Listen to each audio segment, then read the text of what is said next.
Hey everybody, welcome back to another Random Sam Epic Mom, and it's time for a book review. Alright guys, this one I read in college. Now there might be some high schools that offer it for reading, but probably not that often anymore. So this book is Ragged Dick, or Street Life in New York with the Bootblacks, and the author is Horatio Alger Jr. Okay guys, this is a very old book. Very, very old. Now, I read this in college over 20 years ago.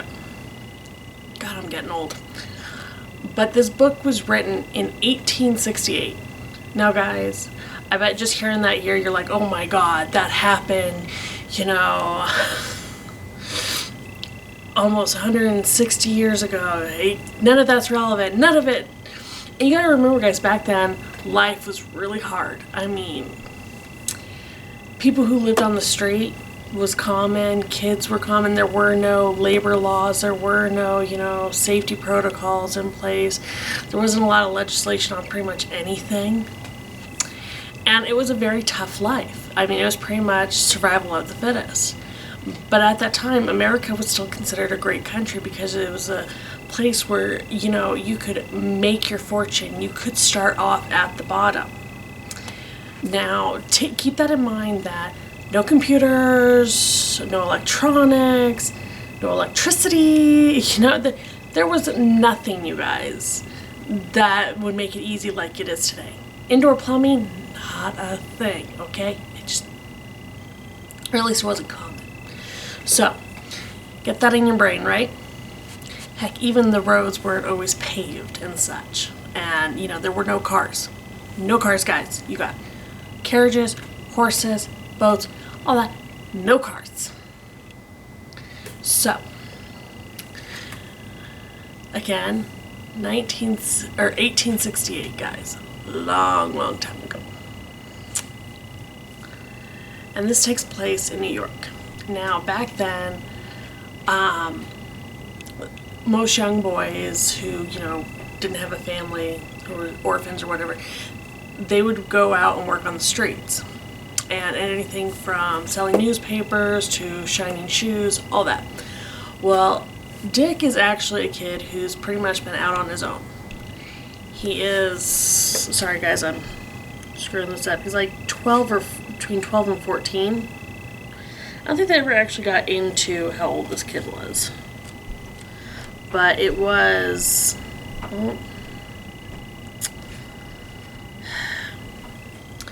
kids had to get up really early because, everybody was going about early. There was no alarm clocks, nothing like that. And for Dick, he got up early, he did the shoe shining, and you had to be out there super early because that's when the customers would be there. And granted, there'd be customers throughout the day, and they'd set up little stands and like corners or different buildings. But you had to get up early to mark your territory. You had to get there first. And that in itself was pretty tough. And back then, there was a lot of halfway houses, I guess you'd call them back then. Rooming houses is what they were called. And you could rent a room for a night, or you could rent it for a week, or, it all depends how much money you had. And the majority of people lived day to day back then. Whatever you made during that day, you'd spend on food that night or supplies or whatever. And this kid, not 16, not full grown, nothing like that. Like in today's society, this kid would be pampered. Back then, though, he had to support himself. He had to take care of himself. And this story is all about how Dick goes from an everyday occurrence of just trying to get up and surviving to taking steps to better himself. Always making sure he's, cleaned up. Always making sure that he's got his stuff ready and willing to get up early and get to that spot first. And that was a lot of hard work back then. And then Dick took it even further. Instead of just spending all of his money every day, he saved it. He actually opened a bank account, which was not common for kids back then. This was most street kids, bootblacks, newspaper. Nobody really thought to put money away. They were just trying to survive day by day. But this kid, he did it. He set a bank account. He put money away. He kept a bank book that said how much money he had in the bank. He ended up almost mentoring another kid and showing him the ropes, showing him how important it was to get up, get out there, get it done. And because of this, he slowly started building up his bank balance. He was able to stay in rooms, and because he was far thinking, he convinced his friend to share the rented room with him, so it was, not as expensive for the two of them. So hey, he thought of roommates before, it was common. He, stayed on the course. And through it, in this book, he will fight somebody trying to take advantage of him and steal his money. Because, the person who rented another room went in and stole his bank book. So he went to the bank before this guy showed up and said, hey, this is me, I come here regularly, this was stolen from me. And he has proof. He's talked to the cashier that he always goes and sees. He's let them know. So they catch the guy. So that's taking proactive measures to protect himself.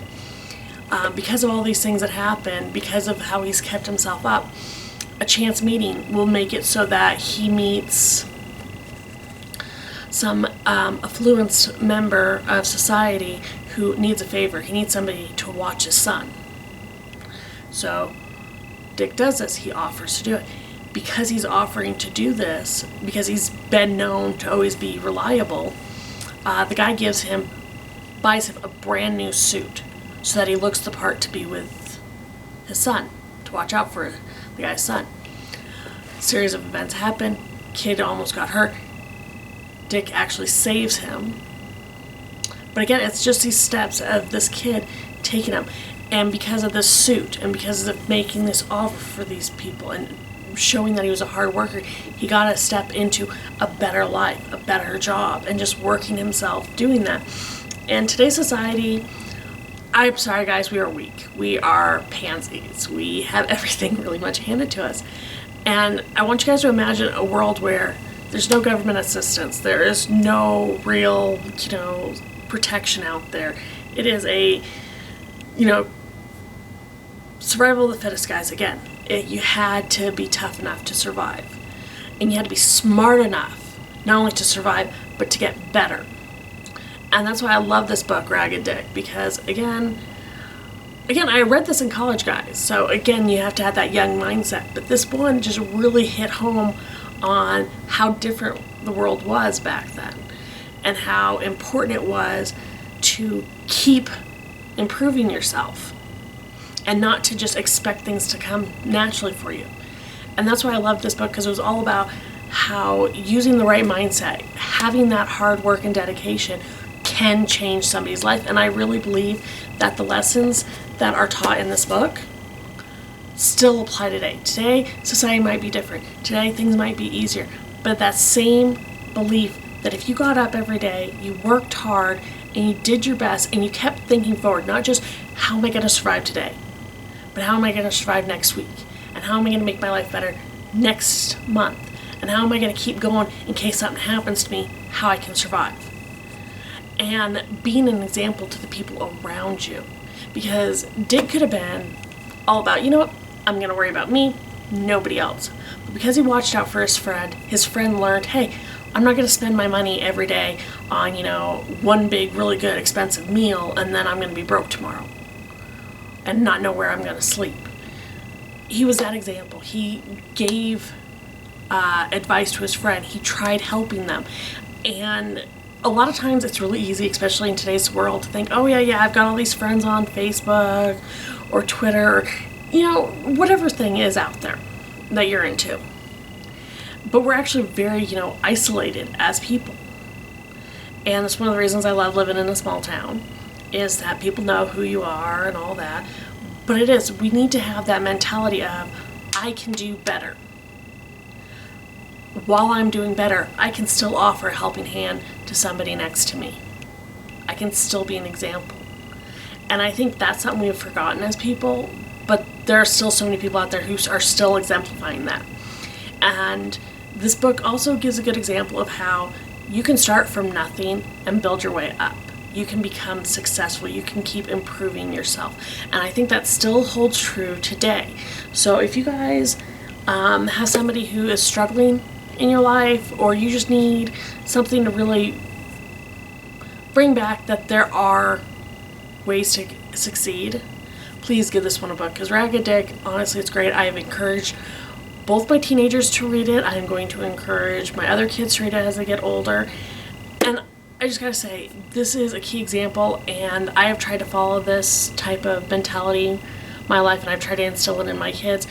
But you guys, we can start from the bottom and go up higher. And even though I'm not saying kids go out there and be boot blacks or sell newspapers on the side of the road like it used to be, but we can do things like start a job at the very bottom, that entry-level position, and work our way up to, after time, getting better pay, getting better hours, maybe eventually getting into management. We don't have to start out with everything being handed to us. We can, as people, we have the ability to get it our own and make it our own. Be success stories, all of us. There are so many in this country who you can point and say, wow, they really have made it. They have made their lives so much better. They have, really taken off. And we are just as capable of that today. I honestly believe we all can. So if you guys really want a story that's going to make you think, wow, we've got it easy, and wow, we can accomplish anything, please go give this book a read. And just a little background, you guys, when this book was written, it was put in a newspaper. Chapters were put in every issue, so it wasn't all at once. So people would read these stories, and then they get the next magazine or newspaper to read the next chapter. It was an ongoing thing. And the simple fact that this has survived, this story, since back then, and it's still a wonderful story to today, is amazing. Please, please, please, please go read it. And once you do, if you've read it in college, high school, whatever, or if you're just reading it now, please let me know what you think about it in the comments, because I love this book. I have held on to this since college. This is actually the copy I got when I was in college, and I read this for a history course. Please let me know what you think, because I think this is a wonderful book, and if you think I'm just nuts, let me know in the comments. So again, guys, it is Ragged Dick, or The Street Life in New York with Boot Blacks by Horatio Algier Jr. And guys, again, if you guys have books like this that you have found inspiring, that you continue to reread, or you just really want to recommend, please also let me know in the comments. And I'm always open for new authors. And I'll talk to you guys again soon. Bye.